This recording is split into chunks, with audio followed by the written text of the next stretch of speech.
سلام درنو لیدونکو، وخت مو په خیر. په دې هیله چې تاسې به جوړ روغ یاست. نن په خپرونه کې زما سره د پوهنتون تکړه استاد چې د ماسټرۍ تر کچې پورې عالي تحصیلات لري، استاد بریالي روحان صاحب د اقتصاد پوهنځي په برخه کې تحصیلات کړي دي او د لسګونه محصلین یې په دغه برخه کې روزلي دي. په افغانستان کې روان وضعیت ته په کتو باندې چې تر ډیره پورې یوه غټه اندېښنه په ځانګړې توګه د ځوانانو سره د هغه اقتصادي ننګونې او مشکلات دي چې په دغه برخه کې ځوانان د یو پراخ ټینشن او ژور خفګان سره مخ شوي دي. زه نن غواړم چې په افغانستان کې د بیکارۍ پر عمده علتونو، لاملونو او ضمناً پر کافي فرصتونو باندې خبرې وکړو او حل لارې کومې دي. استاد روحان صاحب به راسره خبرې وکړي. روحان صاحب ډېره مننه چې د مرکې وخت مو راکړئ که په پیل کې د بیکارۍ پر عمده لاملونو راسره وغږېږئ. بسم الله الرحمن الرحیم. السلام علیکم ورحمت الله وبرکاتو. تاسو او تاسو لیدونکو ته بیکاری اول بیکاری تعریف دی. بیکاری هغه کارکونکي چې د کار کولو استعداد او میل یعنی غوښتنه ولري او په کار باندې نه ګمارل کیږي، دی بیکاره پاتې کیږي، دا د بیکاري ویل کیږي. او یا هم د تولید د عواملو څخه په مکمله توګه استفاده نه کیږي چې هغه څلور عوامل دي: پانګه یا سرمایه ده، ورپسې کارګر دي، مځکه ده او منیجمنت یا متشبث دي. نو که چیرې دغه څلور فکټورو څخه په مکمله توګه استفاده ونه سي، دلته بیکاري په وجود راځي. تاسو د فکټورونو خبره یاده کړل. په افغانستان کې بشري نیرو لرو، پراخ طبیعي منابع لرو او کافي فرصتونه شته او د وخت او زمان زموږ تاسې په لاس کې دي. خو بیا هم ننګونه دا ده چې دغه فرصتونو څخه استفاده نه کیږي. بیرته علت په علتونو کې دا څه علت؟ دلته علتونه درې راځي د بیکاري دپاره چې هغه اول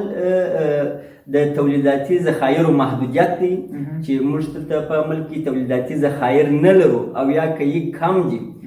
دا یو مشکل دی. او بل مشکل دا دی چې خپل تولیداتي ذخایر چې راوځي د دې شکل ته باید موږ تغییر ورکړو. د شکل په تغییر سره په مختلفو ساحو کې د کار زمینې مساعده کیږي، د کار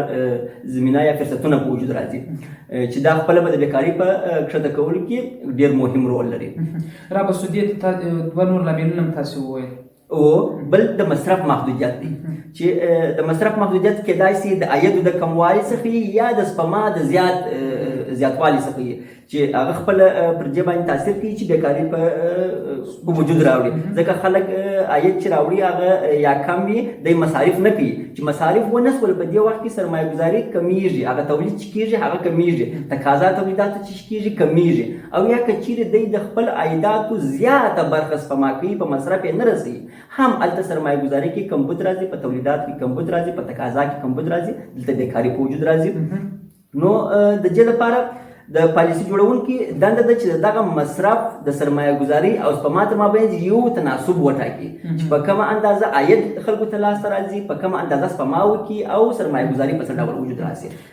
درېیم لاملونه مو یاد کړل. په افغانستان کې پالیسي جوړونکي لرو، علمي او تحصیلي بنسټونه لرو، تحقیقاتي مرکزونه لرو. دې ټولو شیانو ته په کتو باندې بیا هم ولې په دغو برخو کې کار نه دی سوی او موږ بیا شته ننګونې پر ځای لرو؟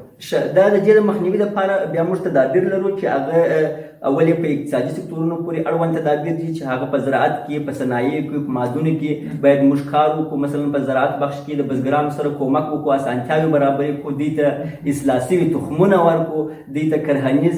ماشینري ورکړو، دوی ته بانکي مثلا دوی په سیزن کې اصول اخلي، خو بیا نشي کولی چې خپله مځکه دی بیا پر تقویه کې کود ورکړي او اصلاح یې کړي او خاوره ورکړي. هغه زراعتي مسایل دي چې دوی پور نشي کولی چې د پور یې واخلي. نو بانکي سیستم باید دا د لنډمهاله پورونه ورته برابر کړي چې دوی د خپل مځکې څخه ښه حاصل ترلاسه کړي. او بل د زراعتي محصولاتو د ترانسپورت تنظیم دی. کوم زراعتي محصولات چې موږ دلته وړو هغه ترانسپورتي تنظیم، مثلا که موږ ترکاري د یوه ښار څخه بل ښار ته وړو، موږ ترانسپورتي سیستم نه ورته لرو، یخچالي موټر نه ورته لرو، هغه سهولتونه چې باید برابر سي هغه نه ورته لرو، سړک او لارې مو خرابې دي. نو دغه تنظیم دی چې دا ورته برابر سي، دوی ته مارکیټ او بازار برابر سي، هغه په وجود راوړي. بل موږ په کندهار کې یا په افغانستان کې څلور فصله لرو چې په دې فصلو کې موږ د یو فصل یا دوه فصلو څخه کار اخیستلی شو چې هغه پسرلی و دوبی دي نو ټول کال بزګر طبقه دې ته ناسته ده چې د دوه فصله کې د خپل اصول واخلي د دې پر ځای باید دی 4 سره فصله په کار واچي چې ګرین هاوزونه باید دی ورته جوړ کړي د ګرین هاوزو څخه استفاده وشي چې لکه اوس موږ په ژمي کې موږ کوم ترکاریبات چې هغه ټول د پاکستان یا د ایران څخه روان دي دا چې ګرین هاوزونه موږ دلته جوړ کړو هم به دی په کار بدلي هم به تولیدات په پروش رسېدلي وي هم مارکیټ عادي موږ ورته لرو په ژمي کې موږ ټول سبزیجات کاروو سبزیجات رانیسو نو دا هغه د مخنیوي لارې دي چې په اقتصادي سکتور پورې اړه لري بل په سرمایه ګزاري اړوند تدابیر دي چې د پانګې اچونې لپاره باید اسانتیاوې برابرې شي دغه رقم نه لکه اوس چې څوک پانګه اچونه کوي هغه خپل لرلید یا هغه ویژن چې دی لري هغه نشي ترلاسه کولی ټاکلی یې نشي چې دی د کوم برخلیک سره مخامخ کېږم ځکه دلته ډېر مشکلات دي ډېر څه شته او بل د پانګې اچونې لپاره باید مشورتي بورډونه موږ ولرو هغه کسان چې د مشخص فیلډ کې کار کړی دي یا هغه څوک چې په ریسرچ کې دي مسلکي دي هغه باید دې ته وهڅوو چې څو دوی د ټولنې هغه ضروریات پیدا کړي په ټولنه کې فرصتونه پیدا کړي په ټولنه کې مشکلات پیدا کړي او بیا د هغه مشکلاتو مطابق د مربوطه ارګانو سره لکه وطاقي تجارت چې دی سرمایه ګزار ته هغه پلان وړاندې کړي چې په دغه فرصتونه موږ لرو د دې فرصتونو د حل لپاره موږ باید دا تولیدات ورکړو یا دا خدمات ټولنې ته وړاندې کړو نو دا شی ضرورت زیات لیدل کېږي بل د تعریفوي اسانتیاوې دي چې په تعریفو کې موږ باید دغه ټیکس چې ورته وایي د ټیکس کې باید موږ اسانتیاوې راولو کمې یې کړو اوس موږ پر آیفون باندې هم یو ټیکس لرو پر وړو باندې هم یو ټیکس لرو دا باید دلته دا رقم ونیسي پر هغه څه باندې چې توازن باید مراعات شي پر هغه اولیت توکو د ضرورت وړ توکو باندې مالیات کم شي یا بیخي معاف شي او پر هغه باندې چې د ضرورت وړ نه دي هغه لګژري ګوډز دي پر هغو باندې باید مالیات لوړ شي بل مستقیم او غیر مستقیم مالیات دي چې دا د یو کس چې بیا مخته راځو مستهلک یا د استعمالونکي یا تقاضا کوونکي د اجناسو چې لري پر دې باندې تاثیر کوي که چیرې دغه مالیات کم شي مستقیم او یا غیر مستقیم نو د رانیولو قدرت چې کېږي زیاتېږي د اجناسو ته تقاضا زیاتېږي کله چې اجناسو ته تقاضا زیاته شول د اجناس رانیول هلته په کارخانه کې چې د تقاضا زیاتېږي په کارخانه کې د تقاضا د پوره کولو لپاره نور کارګر چې کېږي استخدامېږي نو دا کموي